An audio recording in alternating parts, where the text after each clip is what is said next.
Today's story is Chrysanthemum by Kevin Henkes.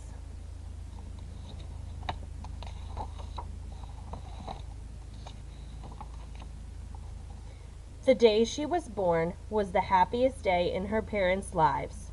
"She's perfect," said her mother. "Absolutely," said her father, and she was.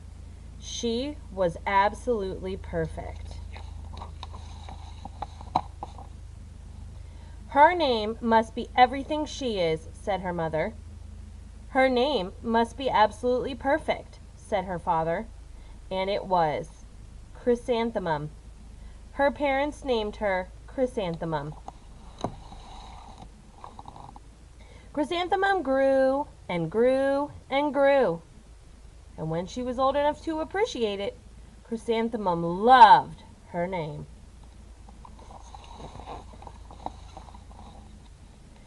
She loved the way it sounded when her mother woke her up. She loved the way it sounded when her father called her for dinner.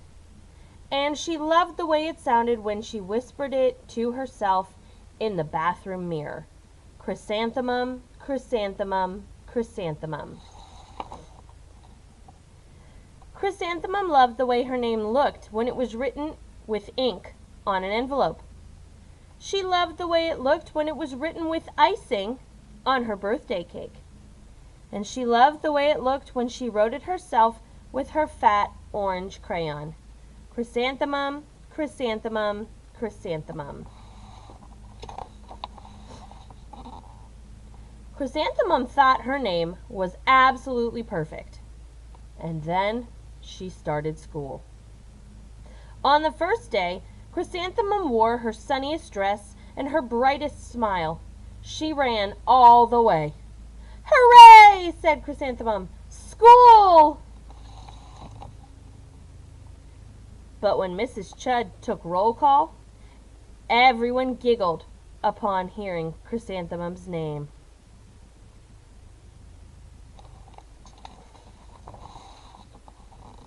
"It's so long," said Joe. "It scarcely fits on your name tag," said Rita, pointing. "I'm named after my grandmother," said Victoria. "You're named after a flower." Chrysanthemum wilted. She did not think her name was absolutely perfect. She thought it was absolutely dreadful. The rest of the day was not much better. During nap time, Victoria raised her hand and informed Mrs. Chud that Chrysanthemum's name was spelled with 13 letters. "That's exactly half as many letters as there are in the entire alphabet," Victoria explained. "Thank you for sharing with us, Victoria," said Mrs. Chud. "Now put your head down." "If I had a name like yours, I'd change it," Victoria said, as the students lined up to go home. "I wish I could," thought Chrysanthemum miserably. "Welcome home," said her mother. "Welcome home," said her father. "School is no place for me," said Chrysanthemum. "My name is too long. It scarcely fits on my name tag. And I'm named after a flower." "Oh, pish," said her mother. "Your name is beautiful, and precious, and priceless, and fascinating, and winsome," said her father. "It's everything you are," said her mother. "Absolutely perfect," said her father. Chrysanthemum felt much better after her favorite dinner, macaroni and cheese with ketchup, and an evening filled with hugs and kisses and parcheesi. That night, Chrysanthemum dreamed that her name was Jane. It was an extremely pleasant dream.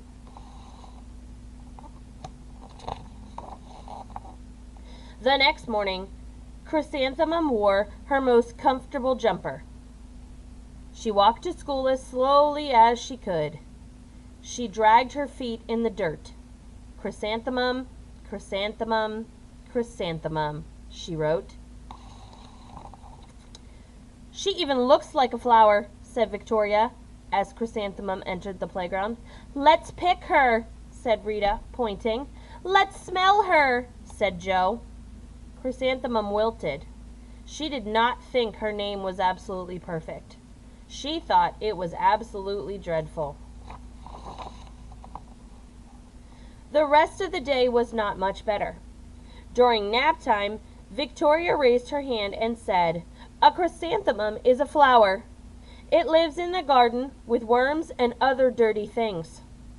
"Thank you for sharing that with us, Victoria," said Mrs. Chudd. "Now put your head down." "I just cannot believe your name," Victoria said, as the students lined up to go home. "Neither can I," thought Chrysanthemum miserably. "Welcome home," said her mother. "Welcome home," said her father. "School is no place for me," said Chrysanthemum. "They said I even look like a flower. They pretended to pick me and smell me." "Oh, pish," said her mother. "They're just jealous." "And envious and begrudging and discontented and jaundiced," said her father. "Who wouldn't be jealous of a name like yours?" said her mother. "After all, it's absolutely perfect," said her father. Chrysanthemum felt a trifle better after her favorite dessert, chocolate cake with buttercream frosting, and another evening filled with hugs and kisses and parcheesi. That night, Chrysanthemum dreamed that she really was a chrysanthemum. She sprouted leaves and petals. Victoria picked her and plucked the leaves and petals one by one until there was nothing left but a scrawny stem. It was the worst nightmare of Chrysanthemum's life. Chrysanthemum wore her outfit with 7 pockets the next morning. She loaded the pockets with her most prized possessions and her good luck charms. Chrysanthemum took the longest route possible to school. She stopped and stared at each and every flower. "Chrysanthemum, chrysanthemum, chrysanthemum," the flowers seemed to say. That morning, the students were introduced to Mrs. Twinkle, the music teacher. Her voice was like something out of a dream, as was everything else about her. The students were speechless. They thought Mrs. Twinkle was an indescribable wonder. They went out of their way to make a nice impression. Mrs. Twinkle led the students in scales. Then she assigned roles for the class musicale. Victoria was chosen as the dainty fairy queen. Rita was chosen as the spiffy butterfly princess. Joe was chosen as the all-important pixie messenger. And Chrysanthemum was chosen as a daisy.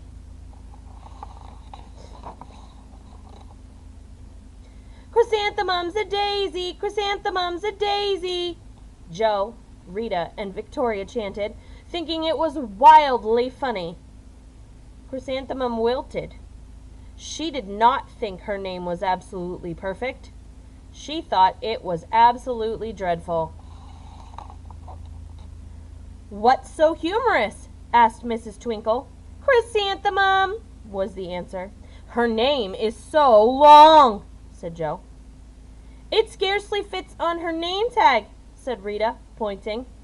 "I'm named after my grandmother," said Victoria. "She's named after a flower." "My name is long," said Mrs. Twinkle. "It is?" said Joe. "My name would scarcely fit on a name tag," said Mrs. Twinkle. "It would?" said Rita, pointing. "And," said Mrs. Twinkle, "I'm named after a flower, too."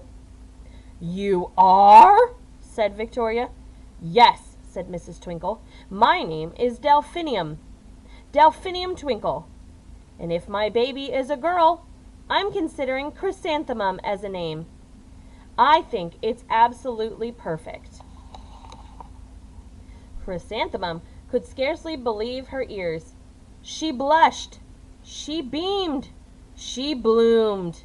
Chrysanthemum, chrysanthemum, chrysanthemum. Joe, Rita, and Victoria looked at Chrysanthemum longingly. "Call me Marigold," said Joe. "I'm Carnation," said Rita, pointing. "My name is Lily of the Valley," said Victoria. Chrysanthemum did not think her name was absolutely perfect. She knew it. Epilogue. Overall, the class musicale was a huge success. Chrysanthemum was absolutely perfect as a daisy. Victoria made the only mistake. She completely forgot her lines as the dainty fairy queen.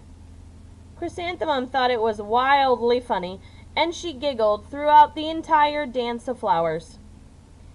Eventually, Mrs. Twinkle gave birth to a healthy baby girl, and of course, she named her Chrysanthemum. The end.